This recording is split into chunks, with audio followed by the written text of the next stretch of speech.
Hey there, it's Scott from Rogue Home Cinema. Here we're going through a basic home cinema design. This is based on a Voyager system, which is going to go through just the simple fundamentals of cinema, but it is going to cover off an Atmos audio design and a large screen projection around one row of seats.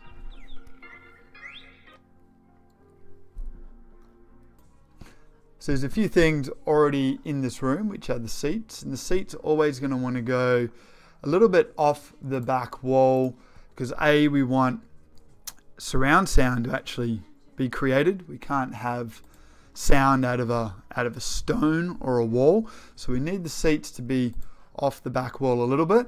Now exactly where we put them, we've got a few little calculators that help us sort of plot ideal screen sizes and speaker sizes, but we know that we've got enough sort of real estate up the front here to get the arrangement of screens and speakers from this sort of average viewing distance here.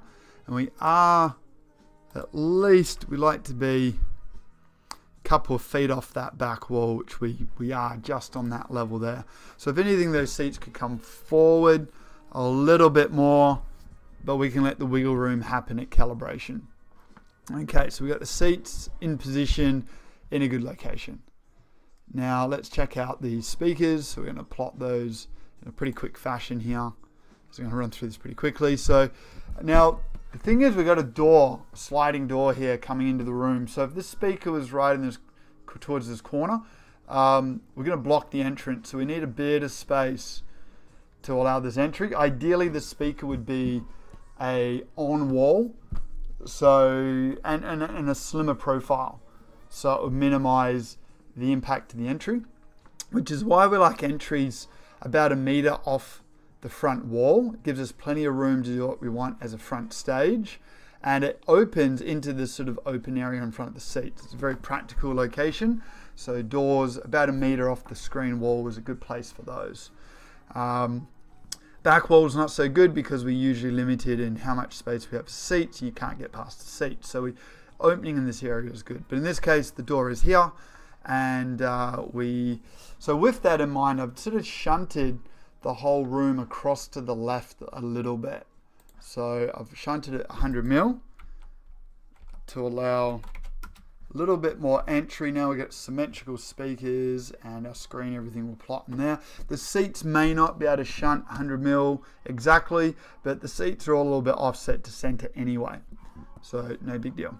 Okay, so we got our left, right, surround left, right, our center. Let's check out the Atmos speakers, which are going to plot on the ceiling in front. We look at this from another profile on the side view here, and they are sitting around the 55-degree mark, which for Atmos, that's where they want a single set of Atmos, all the way through to 90 degrees. But should a rear set of Atmos come into this room, which ideally by this plan would actually come in off the wall here, then these are sort of sitting well as a front Atmos and also sitting well as a single pair of Atmos. So we've sort of lent this a bit more forward than upright, just so it allows some future expansion for rear Atmos later. Our speakers are just a bit of a default because we're not doing a complete custom design here, so I'm just putting in what existing speakers are likely to start the cinema room off, which may be some smaller satellite speakers on stands. These could probably go a little bit higher though, admittedly. If these were up another, say, couple 100 mil, it can be nice to have them a little bit higher just to get past all the listeners, and the closest listener isn't as high energy, so it just moderates the closest listener but still points towards the furthest listener, so it balances out the levels. Alright, so and now the subwoofer, that could be along the side or along this side or along the back. A single subwoofer, ideally not in a corner. I'd probably sit it around here, so the bass is not loaded up in the corner, and we sort of, what we do is we cancel some of the bouncing that happens through the length of the room, and by sitting it around a quarter point, it kind of cancels out some of the problems of the bouncing of bass through the room. So I'd say subwoofer in this sort of location. Alright, so I've plopped the subwoofer in there now. Pretty omnidirectional, so if the sub driver wasn't necessarily facing the audience, it's no big deal. We could sort of put it a little bit more lower profile, or ultimately pointing the audience is a little bit nicer, because we do have some low bass and also a little bit higher bass up around 150 hertz from the sub, which is a bit more localized, so pointing the sub towards the listeners can be good. Now it's a little bit more, you know, in the way. I guess you could maybe put a sub at the back, but this would be really nice because we do have some cabinetry to put in the equipment up the front here. So we haven't gone for a single center sub in the middle, which is, a rule of thumb, a good spot for a sub, but I find them sort of offset in the room's a good idea. So something like that I think will work really well. Final calibration might see this sub sort of anywhere along here, I'd imagine, but it gives us pretty easy cabling in and around without any, you know, expensive custom cabling. Just run the cable along the floor line, under the skirting, under the curtain, which is represented here. Happy days. Okay. So we've got our plot of speakers, and whoop, the subby is not actually sitting on the ground. Let me fix that up. There we go, it's sitting on the ground. Let's have a look at the front profile now of the room. And with the screen in place now, so this is sort of really the maximal screen size. You can see that we're close to the ceiling here. And we will need line of sight from the projector past any ceiling acoustics, which I'm going to plot those acoustics in next. It's about 100 mil off the ceiling. Probably it's a bit of a squeeze. So yeah, it's only 829 off floor level. So and that's 120 inch 16 by 9 screen there.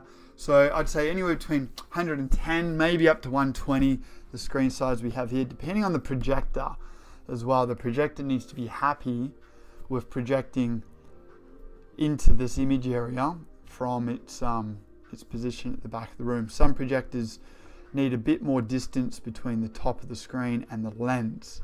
Lens might be up here, top of the screen down here.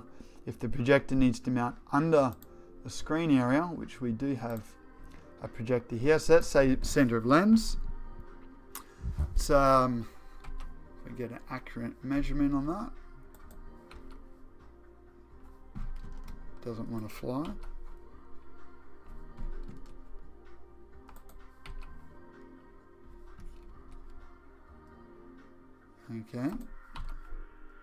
Okay, about 152. As I say, some projectors want a bit of kick down. So what they do is they go down like this, and then they go down like that. So they have this offset here, which is built into the projector.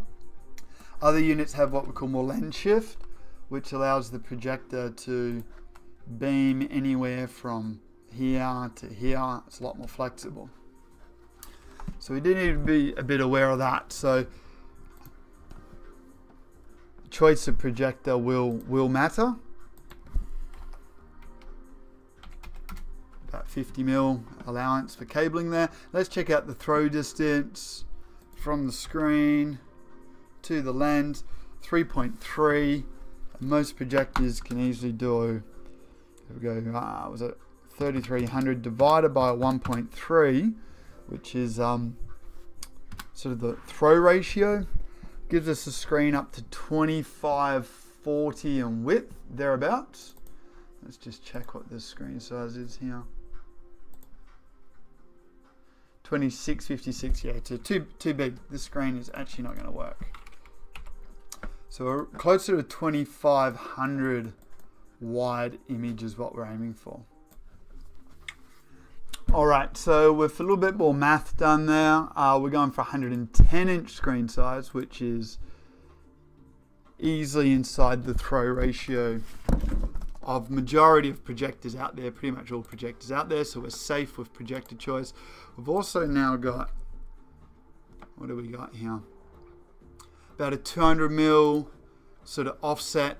So we're also going to be a bit more flexible with choice of projectors with their lens shift as well. And if we even do something like this, we do get line of sight just fine for that. Let's see, we'll pull our little sweet spot measurement up again. Where is that gone? All right.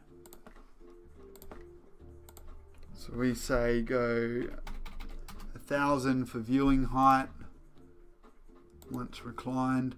So we got line of sight to the bottom of the screen easily over that center channel, and the center channel is pitched upwards about 3 to 5 degrees. Actually, probably not very well pictured there. Let's have a look. Where is our center channel at? All right, so we've actually got that center pitching up at around 7 degrees, which is giving us good projection straight up to the listener, which is very, very good. And because it's pitched back, although there's light projecting off the screen, of course, that light is reflected away from the eyesight. Whereas if that was a flat surface, you'd see the light. So you can actually have that center channel quite close to the screen. As long as you've got line of sight and it's pitched up, two things will happen. You eliminate the light reflection and you'll be projecting the sound to the listener, which is what we want. Okay, so let's have a look at acoustics, which we've not looked at yet. Okay. So we'll plot those in now. So here we've actually got a curtain down the side room. So as long as this is like a thick, lush velour sort of wool is very good, curtain, this will act as an absorption element. Now this door slides in and out, which is making it, so it's going to slide in and out of here. So we can't use this real estate here. We could put a panel on the door, mind you.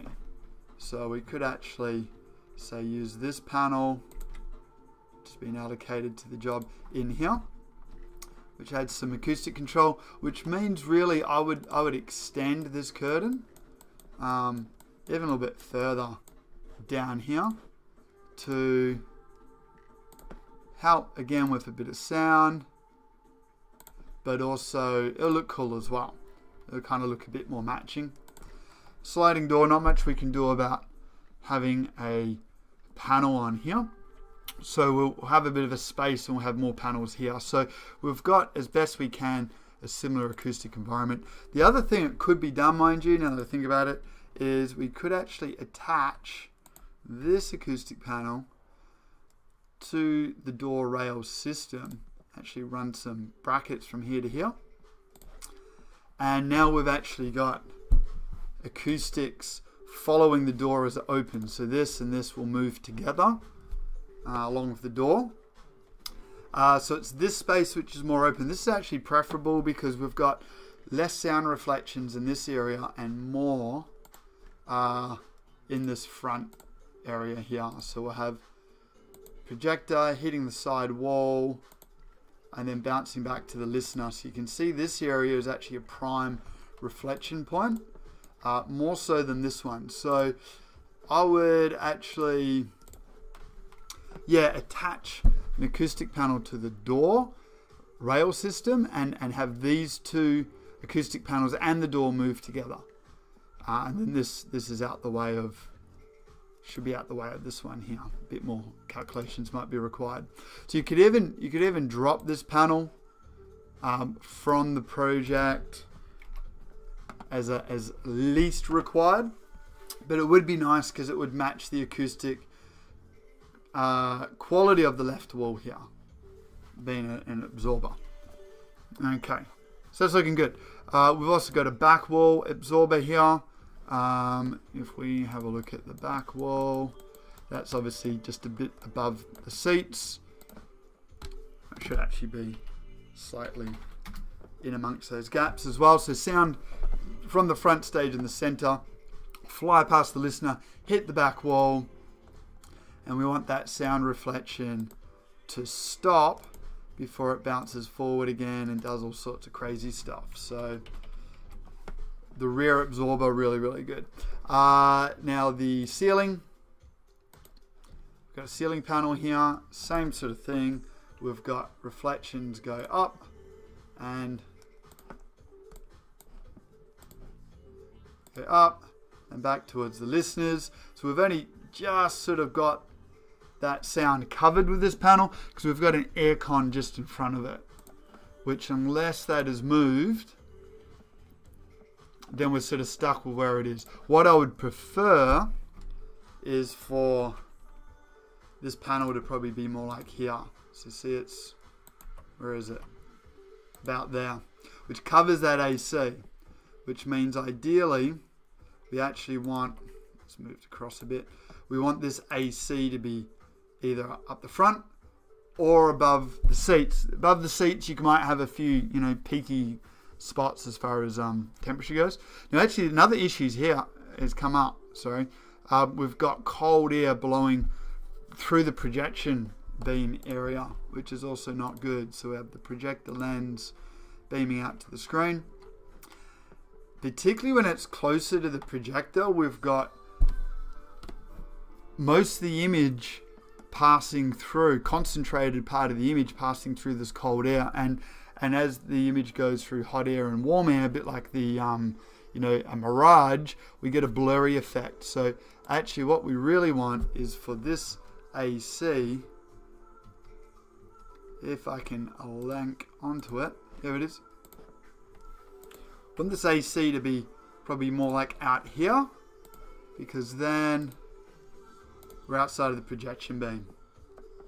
Now if that's potentially causing a cool spot for the listeners, then maybe you might tuck it over here. So this, where are we? So this AC duct is not in the beam and not directly over a viewer, and it can kind of blow whichever direction to moderate its impact of, you know, cool spikes directly on the listener. So that's a good spot. Sort of part way down the room, more so to the left to right quarter points of the room for the AC. That's going to allow acoustic panel to be in the ideal spot. All of those reasons are better. And this room, which we've already looked at, needs to be painted anyway. So if we cut the AC, move it to another spot, the piping should be fine for that. The bit that we cut out can be used to bog up and clean up the previous AC duct. Alright, so that's all coming together really nice. So it shows how some quick calculations with the right engineering knowledge, for starters, can very quickly get a room laid into a good position, and a little bit more brainstorming around maybe how the acoustics could work, given the challenges of the room.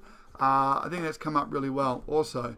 Let's see, again, side profile, we can sort of see those Atmos in place, the surrounding effects in place. This will come up good, you know, come up good. Using more simple equipment, it's not completely integrated into the room like some of our big custom jobs, though it is in the right place and it will perform. So that's really important. So here we've just used, you know, 4 new acoustic absorbers in this room in total. Door, side wall, ceiling and back wall. We're using a curtain because there's a big window in this room. So we need to A, cover the window, and then B, we want a good absorption. So even the pipe and drape, thick sort of black fabrics used for like presentation stages and live theatre stages, that's a good material for the cinema. You can get it in a nice low reflective black. It's a good thick material which works well for absorption. And as I say, I would extend beyond just the window and extend it up into this front area just to have some symmetry with what we can achieve on the right wall. So that's really a wrap for that one. This is a level 1 Voyager based cinema concept. We'll name it Voyager because it really is where great quality cinema embarks on its way by checking off those key engineering elements, but by keeping the level and quantity of the products to a minimal, so it's really easy on the budget. Hope that's helped you guys out. For those who are also viewing, just checking out on YouTube how we do things, and of course for our client who's seen this video to get an idea of what the next steps are. All right, I'm Scott Rogan, Rogue Home Cinema. Thanks for watching. Bye.